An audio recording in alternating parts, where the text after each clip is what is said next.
Hi guys, here's a lower body circuit that you can do within your own home. We've got 6 exercises that you're going to do, and we're going to go for a minute of each of them and do the whole circuit 4 times through. So our first exercise is walking lunges. So for your walking lunges, you're going to take a nice big step forwards.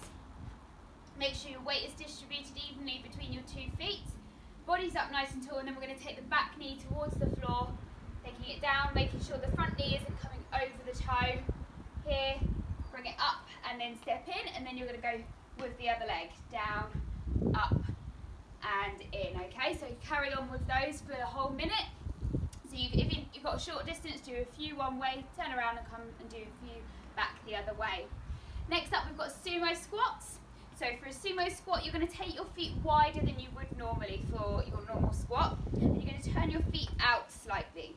And then from here, we're going to sink the hips back as if we're sitting back onto a chair. Keep that body lifted. Push the knees and the feet away from each other. And then squeeze in the glutes, pushing the heels down into the floor as we come up. So sinking down, squeezing in that bottom as we bring ourselves up. Next, we're going to go into some step-ups. Now I've chosen a higher chair to really get those legs working, but if you've got a smaller step like this, you can do that instead.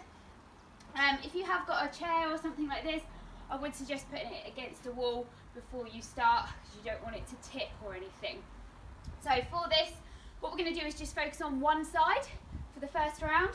So you're going to pop one foot on, keep the body lifted, push up, and then bring it back down, and then continue on that same leg. So up and back down. So as you're pushing down your foot into that chair, think about really squeezing in the bottom as you drive up into that step up.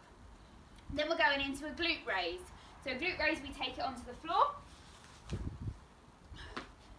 We're going to have our heels in close towards our bottom. We're going to have about a fist width distance between our knees and our feet. So our legs are running nice and parallel, head is resting on the floor. And then from here, you're going to push your heels in towards the floor, squeeze in your bottom, push the hips up towards the sky, and then bring it back down. Squeezing in that bottom, pushing those heels down, and then release it off. Brilliant. Then we've got a curtsy lunge. So for your curtsy lunge, rather than taking the foot directly behind, you're going to cross it over your other leg slightly. So we're going to take a nice big step back still, and then we're going to cross that foot behind slightly. So we're crossing it behind the other leg, and we're keeping those hips nice and square to the front. We don't want them to twist open, so don't take it too far that you're going to twist the hips. So hips nice and square, and then take the back knee towards the floor. This front knee stays over the toe, coming up, and then over to the other side. Crossing over, hips stay square, down and up. And then finally we're into an inchworm. So an inchworm is good for your hamstrings at the back of your legs. Take your feet a nice distance apart. You're going to aim to not bend your legs if you can.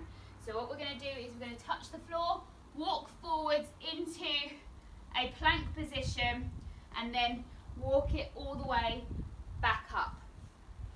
If you're struggling and you're bending your knees, you can take it wider, makes it a little bit easier. But again, if you do want to bend your knees, then that's fine. You can come into a squat position, walk it out, high plank, squat position, on the way back up. It's totally up to you. So a minute of each, guys. Go for 4 rounds in total. Change legs each round with your step ups. Have fun and let me know how you get on.